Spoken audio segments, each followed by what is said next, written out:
Very interested in knowing how many hours of sleep you got last night. I don't know, about 5 or 6, I think. 5? I don't know. I feel like we know part of the answer to this because you were trapped in Westworld for a while. But how? I mean, on a regular day for you, are you sleeping? You're not sleeping a lot, right? Oh, geez, do I look that bad? No. You look great. Oh, but we just imagine with the amount of responsibilities, with the amount of, with what you've got going on, do these problems still keep you up at night, or do you think we're on our way to solving them? Well, right now the only things that are really stressing me out in a big way are AI, obviously. That's like always there. And I'm working really hard on Tesla Model 3 production. We're making good progress, but it's hugely hard work. But those are the two most stressful things in my life right now. At what time do you get up normally in the morning? For me, it's usually about 7. 7, okay. But I go to bed late, so usually I go to bed around 1 a.m. or so. 1 a.m. Yeah. And you start the day with a real breakfast, or just with a coffee, or with a water? That also varies a lot. I think it's probably true that having a good breakfast is a good idea, but usually I don't have time for that. So sometimes it's made for me, but probably half the time I don't have any breakfast. I had to also have like coffee or something like that. And a Mars bar with it? Mars bar, sure. And I'm trying to cut down on sweet stuff. So, but I think I probably should have like an omelet and a coffee or something like that. That seems like probably the right thing. And sometimes I do have that. Okay, so you're CEO of 2 companies, you're chairman of Solar City. Talk about time management. How on earth do you do this? Well, do you get any sleep? Yeah, sometimes not enough. Sleep is really great because I find if I don't get enough sleep, then I'm quite grumpy. Obviously, I think most people are that way.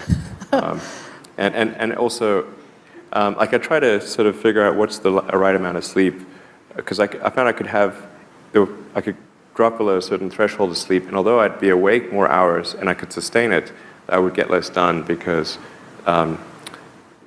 my mental acuity would be affected.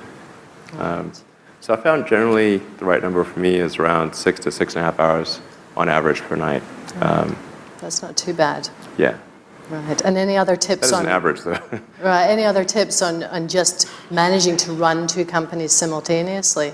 I mean, do you find, I know you're up here Monday, Tuesday. Is it all Tesla when you're up in Silicon Valley, and all SpaceX Wednesday, Thursday? Having a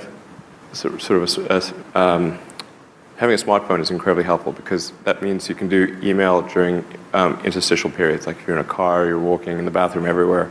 You can do email practically when you're awake, and so that's really helpful to have email for SpaceX and Tesla integrated on my phone, and then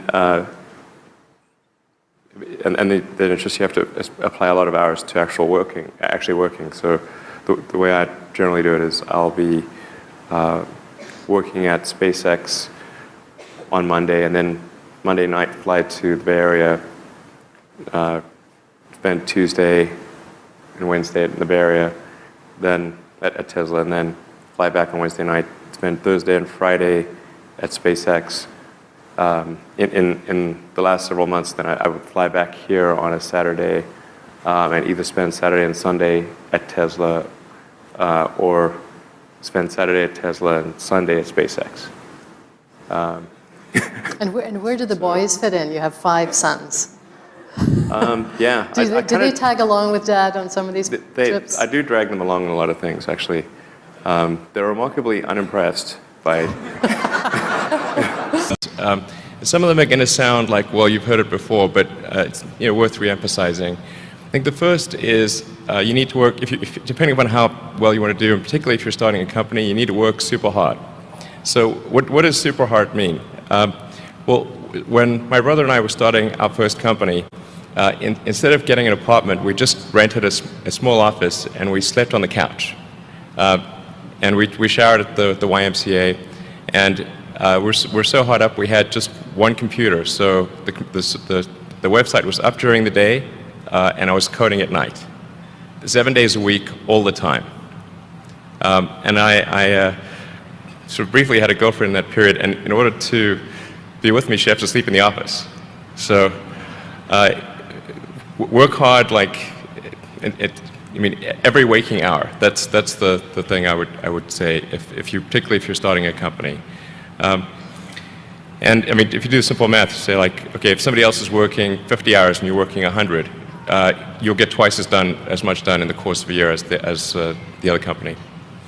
The other thing I'd say is that if you're creating a company or if you're joining a company, the most important thing is to attract great people. So either join a group that's amazing, that you really respect, or if you're building a company, you've got to gather great people. I mean, all a company is a group of people that have gathered together to create a product or service. And so depending upon how talented and hardworking that group is, and the degree to which they are focused cohesively in a good direction, that will determine the success of the company. So do everything you can to gather great people if you're creating a company. Then I'd say focus on signal over noise.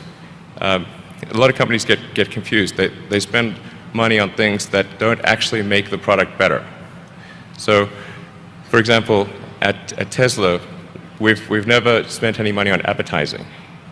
We put all of the money into R&D and manufacturing and design to try to make the car as good as possible. And I think that's the way to go. So, for any given company, just can keep thinking about, are these efforts that people are expending, are they resulting in a better product or service? And if they're not, stop those efforts. And then the final thing is to sort of don't just follow the trend. So you may have heard me say that it's good to think in terms of the physics approach, or first principles, which is, rather than reasoning by analogy, you boil things down to the most fundamental truths you can imagine, and you reason up from there. And this is a good way to figure out if something really makes sense, or if it's just what everybody else is doing. It's hard to think that way. You can't think that way about everything. It takes a lot of effort. But if you're trying to do something new, it's the best way to think. And that framework was developed by physicists to figure out counterintuitive things like quantum mechanics. So it's really a powerful method. Anyway, so that's, and then I think that the final thing I would encourage you to do is, now is the time to take risk. You don't have, yeah, you don't have kids. Your obligation. Well, sorry,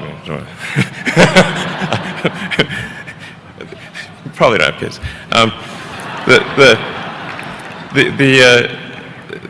But as you get older, your obligations increase. So and once you have a family, you start taking risk not just for yourself, but for your family as well. It gets much harder to do things that might not work out.